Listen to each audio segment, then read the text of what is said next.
Hey everybody, this is Josh with the Difference Bible Study. This is the message for Wednesday, September 2nd, and we're continuing our series in the topic of biblical peace. And we will still be in James chapter 3, verse 17 through 18 is what we'll cover today and in the next lesson. This one is on the wisdom from above. We talked about the wisdom that is not from above in the message prior. It is an earthly, worldly, kind of a gut instinct wisdom. And let's just quick review of the last message. Let's read our scripture from the last. It says, "But if you have bitter jealousy and selfish ambition in your hearts, do not boast and be false to the truth. This is not the wisdom that comes down from above, but is earthly, unspiritual, demonic. For where jealousy and selfish ambition exist, there will be disorder in every vile practice." And that idea of disorder, we really want to focus on that because that's the end product of this wisdom. And I want to point out also, this is a wisdom. It's a mindset. It's a worldview. It's an approach to life. It's not a truth per se or a certain type of knowledge. It is an approach. It is a worldview. This is my wisdom for approaching life. And this is the earthly, worldly, unspiritual, makes you like a demon type of wisdom. And the ultimate end result of this is disorder. And as we know, as we've seen in the last messages, that is exactly what Satan is trying to do. He's trying to cause this disorder, this chaos, this anarchy, this overwhelming sense of confusion and darkness, and just it's overwhelming. It causes anxiousness. This is what Satan is trying to do, and it works very well. It's a proven, time-tested method to cover the truth. He wants to cover the truth. He wants to push peace back. And as long as this is the circumstance that someone is in, if someone doesn't come from outside this circumstance and change it, it will not change. So that's what God is at work in the world doing right now. He is bringing his peace, and he's using his people to do it. So let's go into the scripture for this week, and it's the next two verses in this. Verse 17 says, "But the wisdom from above is first pure, then peaceable, gentle, open to reason, full of mercy and good fruits, impartial and sincere." Verse 18, "And a harvest of righteousness is sown in peace by those who make peace." So in this message, we're going to unpack that verse 17. What does that mean? What are we talking about? How does this actually work? What do we actually do as a peacemaker, as a follower of the Prince of Peace, to enact this thing? How do we do peace? How do we work peace? How does that work? Well, first off, I want to point out the wisdom from above. There's two different aspects to this wisdom from above. First off, the wording has to do with preeminence. It supersedes anything else that claims to be wisdom. And it is also a higher wisdom. So you may say, well, here's this different wisdom. Here's this other way of looking at things. Well, this wisdom is such a higher wisdom that it impacts circumstances at their foundational level. There's no circumstance that is outside the reach of this wisdom, of this approach to things. I want to point out also, there's a list of things that we're going to look at, but there's a division. It says, "But the wisdom from above is first pure, comma, then." And then you have the other list of things. But this first thing is important because it sets the stage. It says this wisdom from above, this worldview, mindset, approach to life from above, that is this higher wisdom, is first pure. And it means it's unsoiled by all the things that, you look up in verse 14, we saw bitter jealousy and selfish ambition. That's the things that Satan uses. He has these strings attached to those things.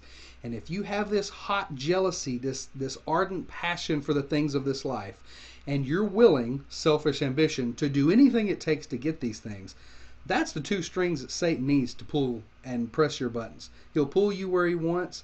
He will, if he has those strings attached to you, he will bring disorder in your life.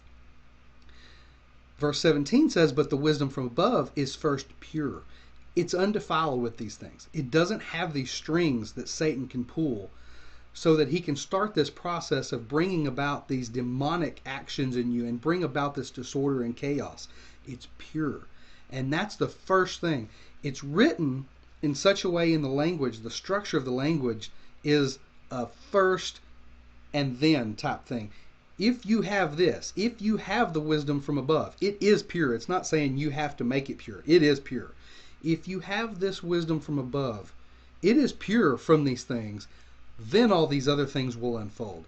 Then you will have this peaceableness, this peaceable approach. And it literally means loving peace, bringing peace along with it. It is gentle. The word actually means appropriate. In other words, it's translated mild and patient sometimes. It doesn't just mean weak or soft or slow or anything like that. It means you don't chop someone's head off just because they disagree with you. It's a certain approach. This is a worldview. It's a mindset. It is approach to life. And keep in mind, this is the idea of tearing down strongholds, tearing down arguments, of lofty things that set themselves up against the knowledge of God. So there's conflict, but there is a way to do it. And there's a gentleness that goes with this. You're not just taking someone's head off because they disagree. There's an appropriateness about it. It says that it is open to reason. And this is the ESV version that I'm reading from here, which is a very good version. But it says open to reason. When I first saw that, I read 10 other translations. I looked at the Greek language and everything, and I thought, that's a bad translation. Because it seems to say, in the Greek, it actually seems to say that it's not open to reason as if it's willing to change its mind. It seems to say the words actually mean that it is good at persuading. So it's kind of the other way around than you see in the English translations. I've come to find out it actually means both. It has to do with being open to reason and also persuadable. It is a persuadable type thing. And the concept being related here, and honestly it doesn't come out in most of the English versions that I've seen, is this willingness to give and take. It is this approach that is willing to discuss, to talk. Doesn't mean that you're going to give in as far as the truth is concerned, the gospel truth. But it is this willingness to talk, to discuss, to have a conversation. It says that it's full of mercy and good fruits. That full of mercy is compassion. In other words, you're willing to see things from someone else's vantage point and say, where are they coming from? Why are they in this point? What is making them see the world this way? And good fruits. The word for good is agathos. It means good. It's the same word that's used in good works. And it means beneficial results. So this wisdom doesn't end in disorder. It ends in beneficial results. And impartial and sincere. Impartial actually has to do with, in my mind, withholding judgment is what the words end up meaning. Is you haven't looked at someone just because they disagree with you, or maybe they do hold this otherworldly mindset, and you don't approach them in such a way that is just this judgmental attack on them. Now, it may be the truth, they may be totally, completely wrong, but there's this certain diplomacy that is involved in it that allows time to speak, to conversate, to discuss these things. And sincere. In some translations, I believe the King James says no hypocrisy, basically. You're not just playing a role. And you're not just arguing a theological standpoint. You're living it out. This is something you believe to the extent that it's in your life. It's not just you're just arguing this point of view. This is something you believe and live, and there's power in that. That's pretty much our lesson for today. I've got one more graphic before we move on to the next message. Here's our warrior sheep. And we will be in verse 18, the next message. It says, and a harvest of righteousness is sown in peace by those who make peace. Now this may be funny. You've got a sheep going to war. But if you understand the concept of peace, if you understand these concepts we're talking about overall, you realize it's a warfare. It is a struggle, a fight, a warfare. It is the battle for souls. This is the mission that God has called us to, and this is peace. This is what peace takes.